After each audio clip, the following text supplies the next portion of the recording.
Coming up on episode 118, I'm sharing all the tools I use to create and sell ebooks.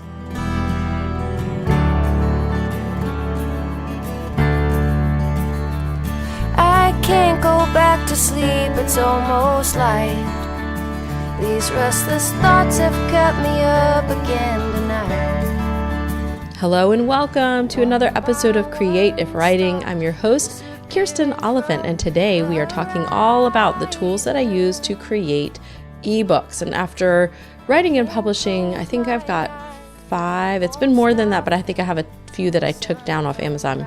But I've got at least 5 up there, and I've kind of honed the process over the years, so I'm excited to share with you guys the things that I found that are working and that will hopefully save you some headaches and help you do better with selling your books.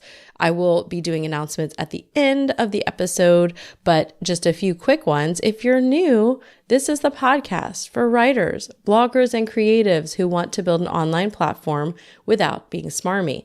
And all that is to say, in case you're like, I don't know what smarmy is, I'm not sure about platform, I want to help you connect with an audience of raving fans, or connect with an audience and turn them into raving fans, but using tactics that are smart and that work and don't leave you feeling sleazy, like a gross, icky salesman. I think we all know that feeling. We've all run into those people online and offline. So I'm teaching you tactics and tools and tricks that do not involve the gross feeling. You're not going to feel guilty about how you got new subscribers on your list or how you made sales. You're going to feel good about it. Okay.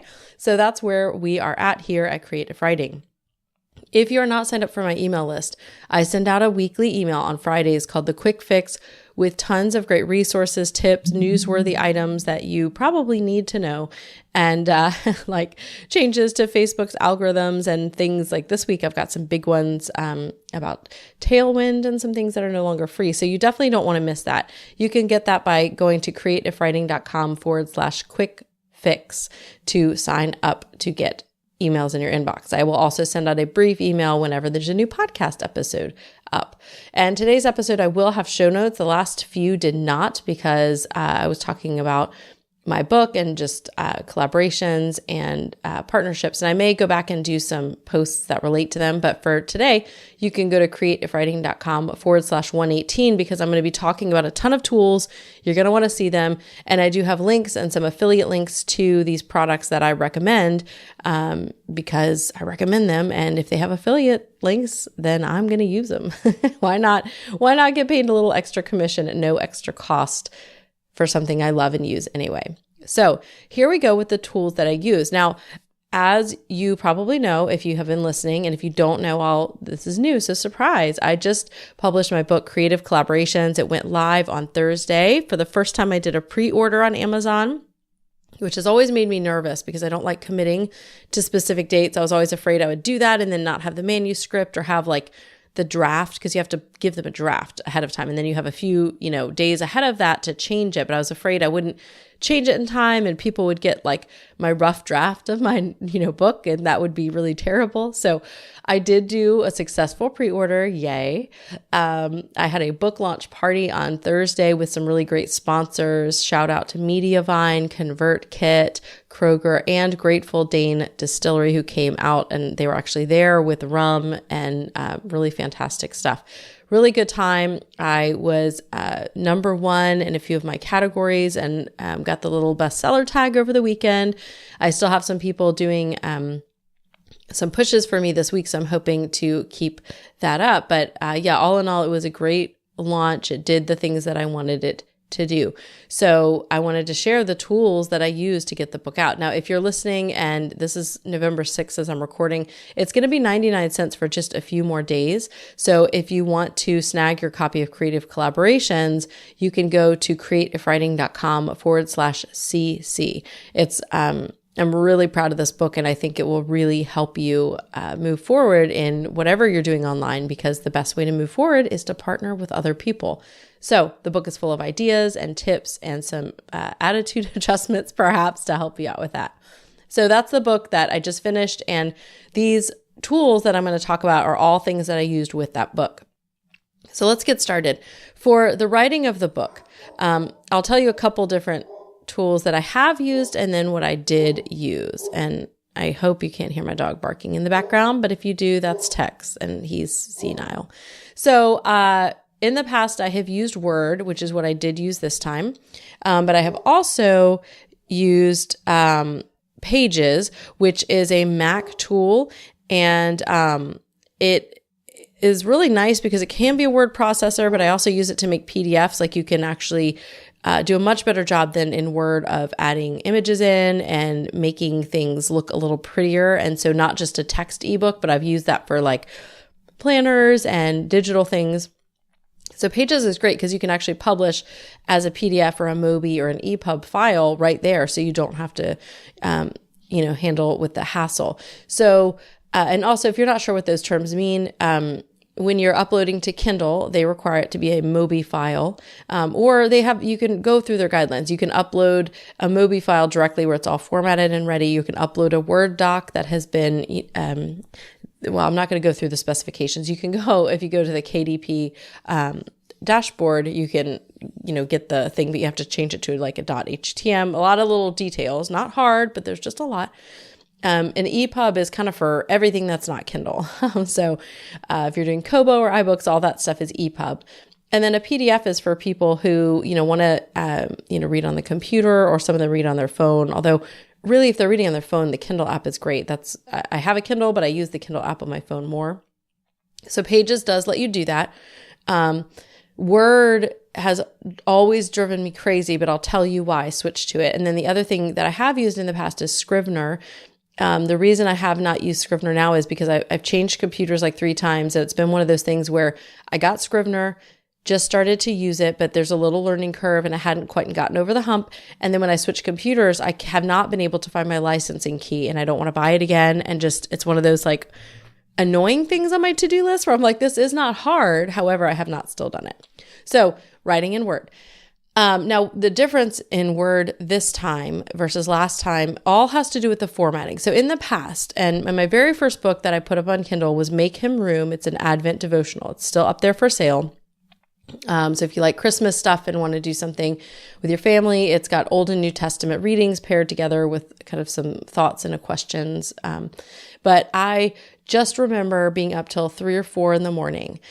And I could not get my table of contents to work. The table of contents, I feel like, was with every book I've done, except for this one, I have had I don't know, terrible time with the table of contents. There were also some weird, I'm not sure what happened, but when I uploaded the file, there were these weird like spaces, like these dots that would show up on the Kindle, like where it was almost like there were invisible characters that I couldn't see in Word, but they were there. And it was all from when I had added Bible verses in for the readings. I guess copying and pasting from, I wasn't typing out the verses. I think I actually had to go back and type out all of them by hand, but I had copied and pasted from like a online Bible source, but that had hidden characters. So I just remember the formatting made me insane. It was horrible. And I cussed, and I don't cuss a lot, and I cried, and I don't cry a lot, but it was the worst ever. And I made a note to myself, like, don't do this again. And then the next book I put out, same thing, like not as many things went wrong, but it was just the formatting, the table of contents, everything. So here's what's different and why I did not have trouble with Word this time. First of all, I've learned how to use the headings and subheadings and all that a little bit better. Yay. And how to modify them and to make them look how I want. But the big change is that Draft to Digital, which is a company that helps distribute your ebooks, they have a free tool. If you want to distribute with them, what that means is you can upload your book there, sign kind of their contract, and they will actually put your book out in the different stores. And then they get a commission of what you get. You don't have to distribute with them to use all their free tools, and they just put in a formatter. Now, I wasn't sure how this would work, and it actually took me a little bit to find it. Kevin Tumlinson from Draft to Digital, he's going to be in the next episode. It was supposed to be today, but it's a really long episode, and the recording, it didn't work on my side, so I'm having to do his, and the sound was not, what I'm used to in terms of editing because it wasn't my stuff. So that'll be next week, but he came on to talk about book covers and how books can sell better. But I talked with him about it because I couldn't find the formatter. We talked about the fact that there was one when I did the interview, which was, I did it like a month or so, 6 weeks ago. But what happens is you upload your book files, and it's like step 3, you'll get to layout. So you have to kind of upload your book and all that kind of stuff. So it's not like you just go to draftedigital.com and then find like a tab that says like editor or layout, whatever. So you actually have to go upload your book, which is free. Again, you don't pay them anything unless you distribute through them and make money. So I uploaded the book, and then on step 3, you're able to go ahead and use the formatter. Now the formatter will put it into an EPUB, a MOBI, or a PDF, and they also have different templates. There's a preview pane, and mine wouldn't work, which they said had to do with a pop-up blocker probably, that when people have trouble, that's generally what it is. I could not disable whatever was happening. But for me, what I just did is I would try something and then download it and then look at it. And if I didn't like it, I'd delete it, or it would let me know, like, this is what this layout looks like. And I loved it. The formatting looks gorgeous. You don't have to do anything. They add the table of contents for you. So you are not going to be like going crazy doing the table of contents. Of course, that means you don't want to be doing it yourself. So they will do it based on your headings. So they will build out the table of contents for you. It was so simple and made everything look so much better than when I was doing it myself. I've actually even paid people on Fiverr to do it. And that's just kind of a waste of money. I mean, it is a huge pain. So if you're going to spend hours, you don't want to do that, but this should save you hours. The caveat is I did not use their PDF converter, and I loved how the templates looked for the PDF. And the PDF is going to be like what you put on CreateSpace, or if you're just selling it through like Gumroad or something like that on your site and people want a PDF. A lot of bloggers just sell PDF books. They don't have, MOBIs or EPUBs for people to read on Kindle. They have pretty books that people read as PDFs. That's just a typical blogger thing. So here's what's happened. So when you add links into your book, and my books are always full of links because they're digital, they're nonfiction. I have a lot of references. What it did in those for the PDF is it would make a footnote on each page. So every time I used a .com or .org or .whatever, at the bottom of that page, there'd be like a line and then like a little subscript, like 1, 2, for the footnotes with the URL. And I'm used to, for the PDF, actually, I like to make it clickable, but I also now have started actually spelling out, putting the whole www, the whole thing. So it's not just like, click here and here is a hyperlink. I actually put the whole address, and that's because sometimes on some readers and for some people, things just don't work. And if they're printing it out, then they're not going to see the hyperlink. And so, that's that's a problem. So if they're printing it out and they're like, click here, and there's nothing to click and there's no address, they can't see it. So I did not like the footnote. And it would do that whether you did a hyperlink or spelled the whole thing out. Just so you know. And so I did talk to them about that and gave them feedback. And they said that they thought that was a really good idea to take that out or have it be optional because other people may not want that as well. So that is something that they are going to work on, I hope, because I really liked their formatting much better than what I ended up with. But again, I feel strongly enough about footnotes, I just formatted it myself. So to format the Word document for PDF, I basically just, I tested a few things. I researched what fonts work best because I did get proof copies from CreateSpace for Email Lists Made Easy. I gave all of them away. I feel like if you're going to get proof copies, as long as there's no glaring errors, it's great to give away. So I did not like the way the text looked. I used Railway, which is what I use often on websites and on PDFs that people are looking, like checklists and stuff like that people are looking at online.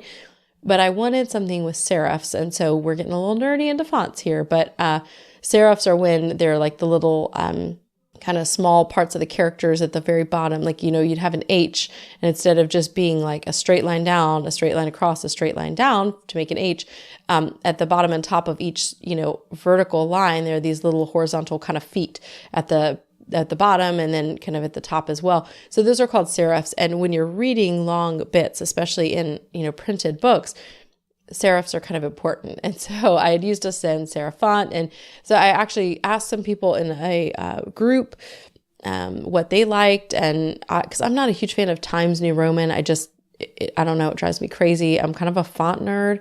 I didn't want to dive down a rabbit hole of fonts. And so I looked up a website that actually had a blog post all about the best font pairings for printed books. And I chose a few that I liked, and I've actually gotten the proofs and really like how it looked. So I went ahead and did that for Email Lists Made Easy because I already had the covers up and was able to order the proofs for that. I don't have the printed copies. I should be getting the printed proofs for Creative Collaborations this week. So I went ahead and just formatted it myself in Word. The downside to that is things like I want the beginning of each chapter to look a certain way. Like I'd love for it to start halfway down the page or have some kind of big number, or, just look a little bit more special than it looks on like a Kindle. So I'm not super happy with that, but I'm going to kind of work on things on my end until Draft to Digital gets their, footnote. I was going to say footprint, like their footnote fixed. So that's what I did for formatting. And it was the easiest I've ever done formatting. I would highly recommend Draft to Digital. Again, it's free to use that tool. You do not have to distribute with them. But if you want to do that and just make your life easy, you totally can. And again, table of contents. For that, it's worth it alone. So again, if you want to look at any of this information, you can go to creativewriting.com/118.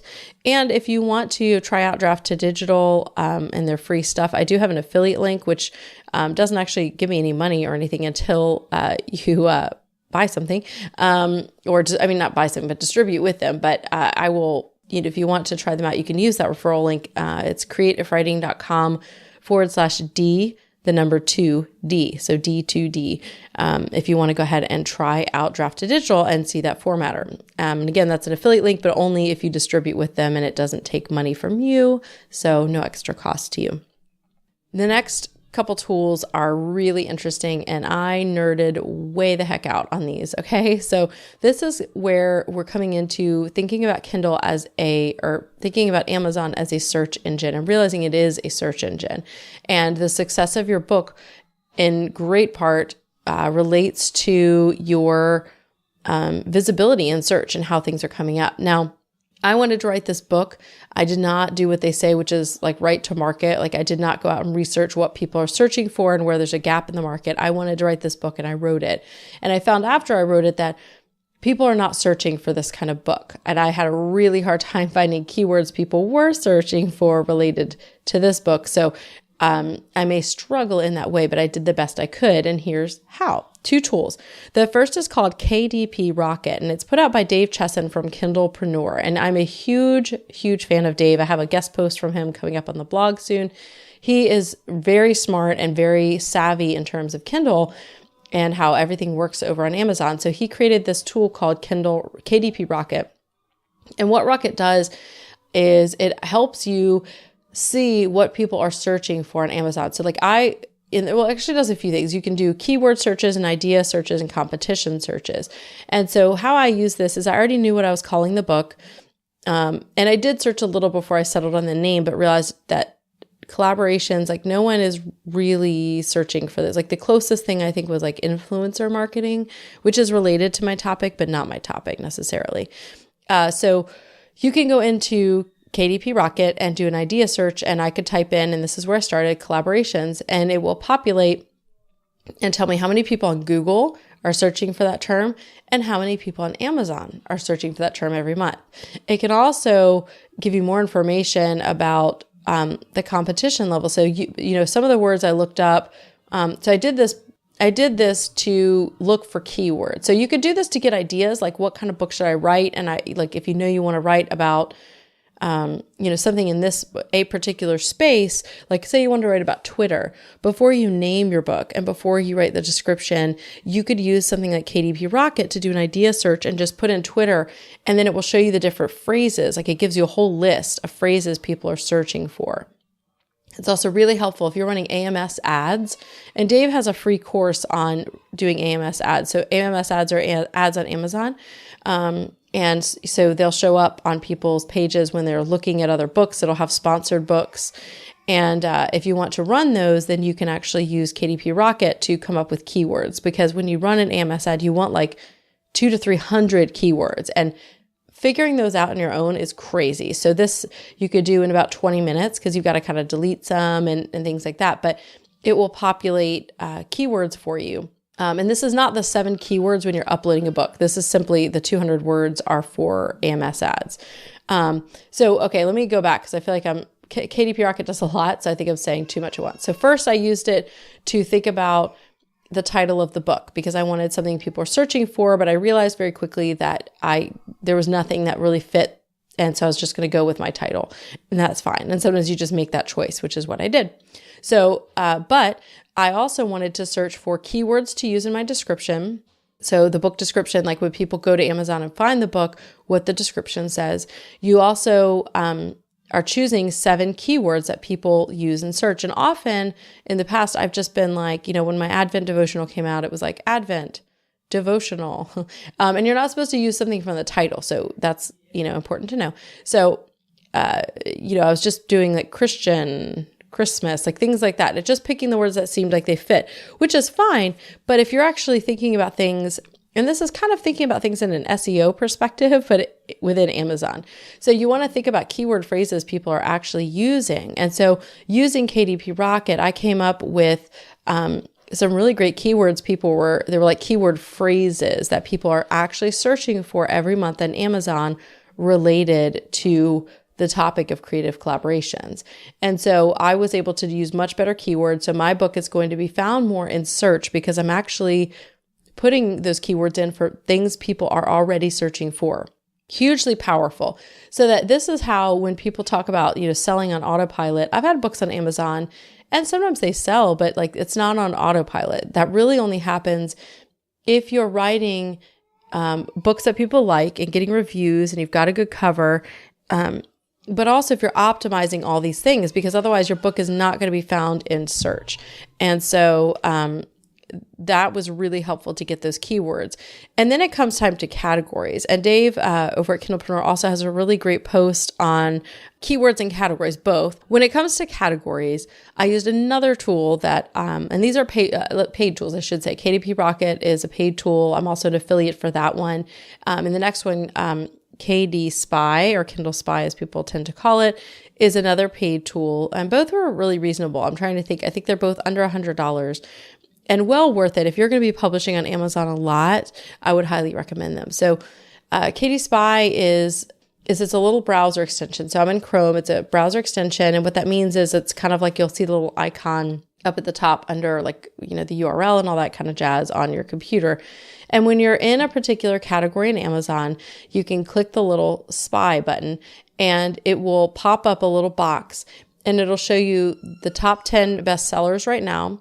It'll give you an estimated earnings of what they're making. It'll show you their ranking currently on Kindle.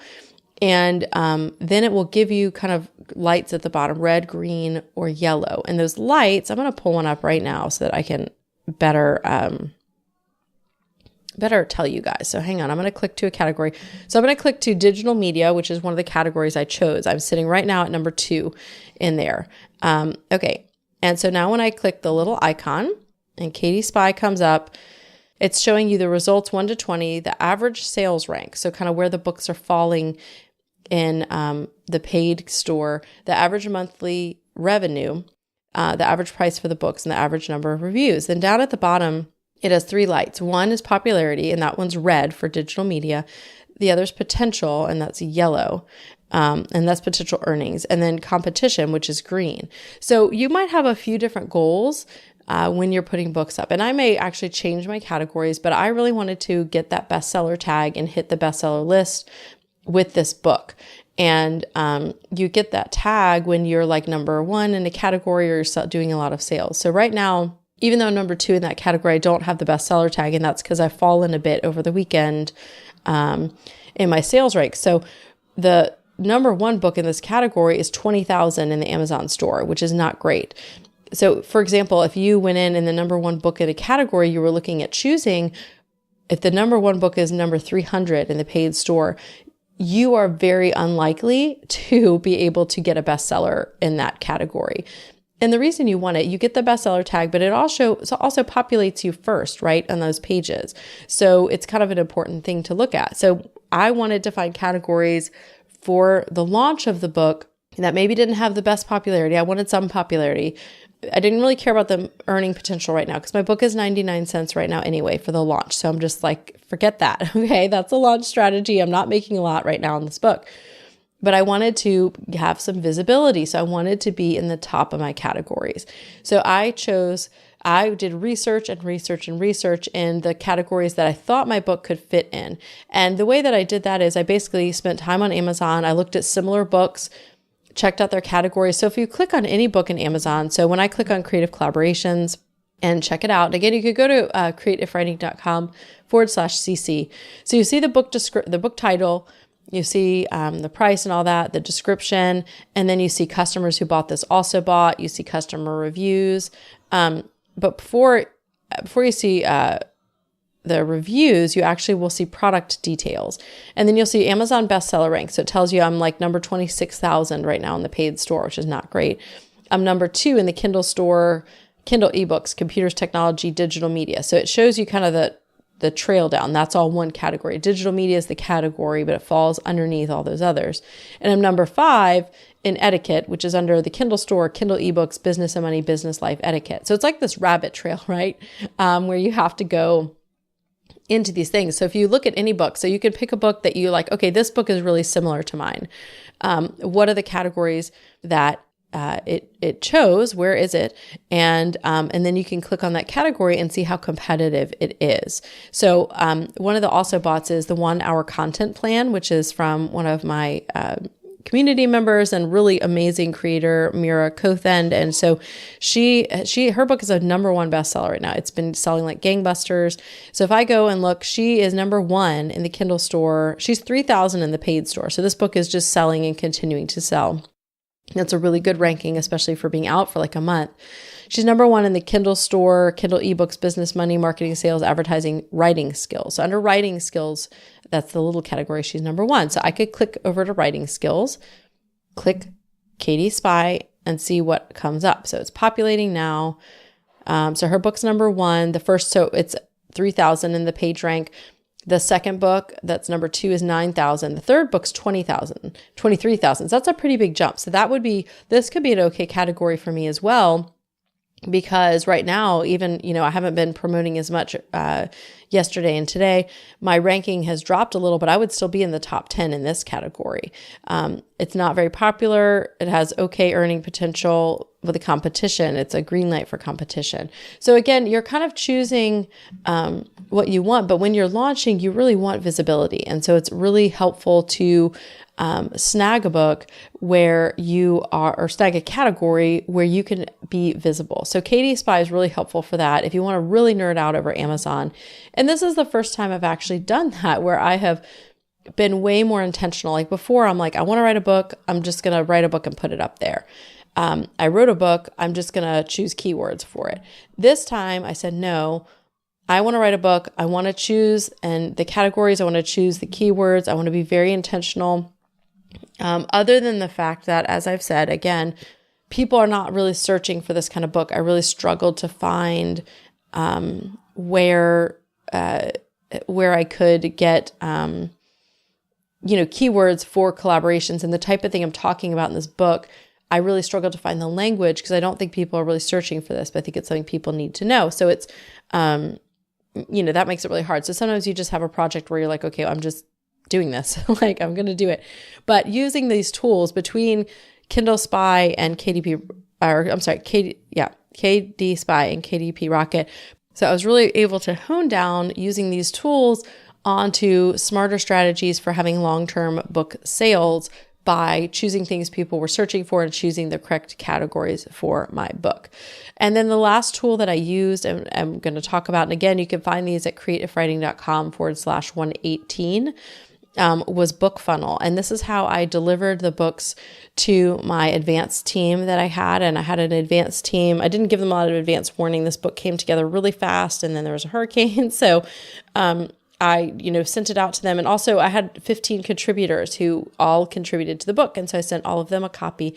Book Funnel allows you to, it will actually send out Well, you can give them the link and then they will click on it and then they could choose, do you want an EPUB, a MOBI, or a PDF file? And it gives you instructions so that you can send someone, like if they want to read the advanced copy on their Kindle, they can actually go, you can send them the book funnel link and it will give you instructions to get that MOBI file and get it onto your Kindle, which is really cool because I don't want to have to explain that every time. I don't even know how to do that. I know you can, it's easy. I could Google it, but I don't want to Google it. So book funnel makes that really simple. And so a lot of writers already know about that, but other people don't. So some of the people I emailed were like, this tool is amazing. And we're really excited about finding that. So just in case you don't, I mean, sometimes you think these things are really common, but people don't know. And, that's just how it is. Like you don't always know about all the tools that are out there. So those are the ones I've used. And actually, I want to do two more very, very quickly that have to do with covers. And we're going to talk more about covers when I have my interview up with Kevin Tumlinson, where we looked at three of the community members, three of your books. And he kind of gave like reviews of what's working, what's not working. And often the number one thing that's not working is cover. And so two things. I used to make my own covers and I'm okay, but I've decided that I just need professional covers. And so I've been working with Go On Write. It's GOONWRITE.com.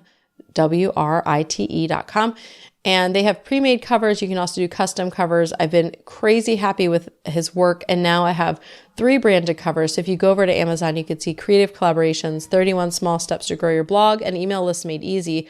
I paid him for a branding package so that whatever pre-made covers I buy, he'll change the fonts or anything I need to be branded so it looks like I have books that all go together, which is hugely important to me, and it should be to you as well. So that's who I use for my covers, and I'm really happy with the price and the quality of those.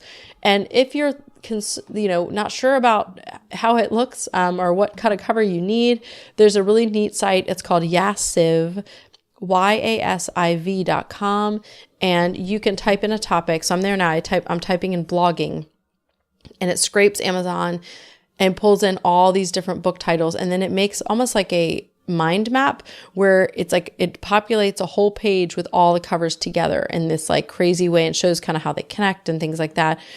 So you can see all the covers on one page and kind of scroll around and look at them and zoom in and zoom out and see the colors that people use, how they actually look on the page. And then you can, go click the book to find out more about it on Amazon. And you could check, maybe you want to check out the rankings and the stuff I just talked about with like Katie Spy and things like that, but you'll get a sense of what books in your category look like, which is hugely important because you want to stand out, but you want to fit your category. So those are some tools that I have used. I'm sure there are more things, but those are the main things that I used for this book.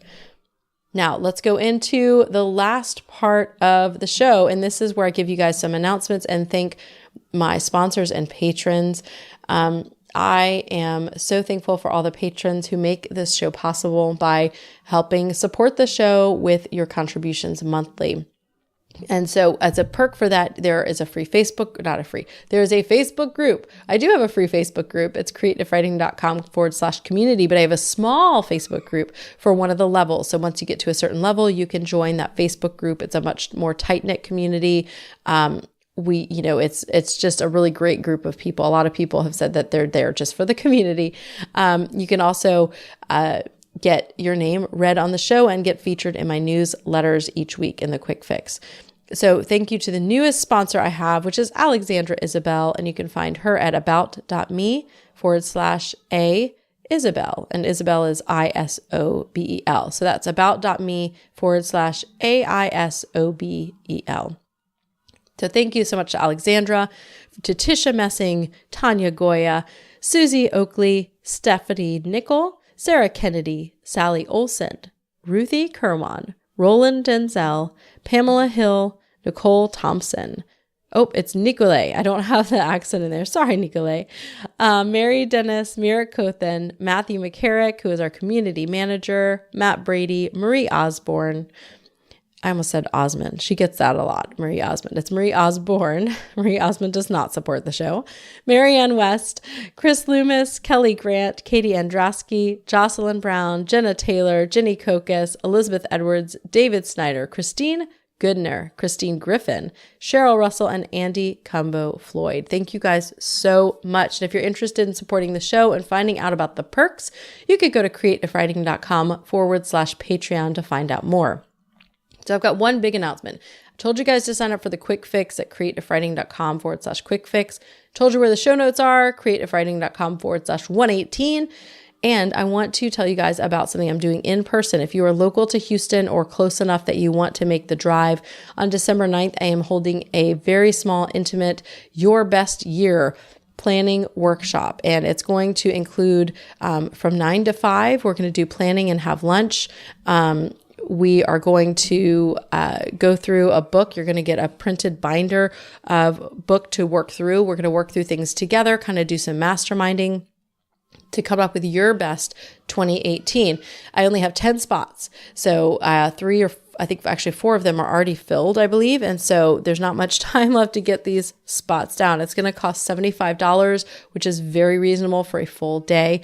So you can go to creativewriting.com/best year because I'm taking applications. So I want to, if I've got more than 10 people, I need to have applications to kind of make sure that it would benefit you to be there, because I don't want to take your money and have it not be something that's geared to you. So go to creativewriting.com/best year to check that out. And if you want to get creative collaborations, well, it's 99 cents. Again, this is the week starting November 6th. You can go to creativewriting.com/CC. Thank you guys so much for listening, and I hope you have an inspired week.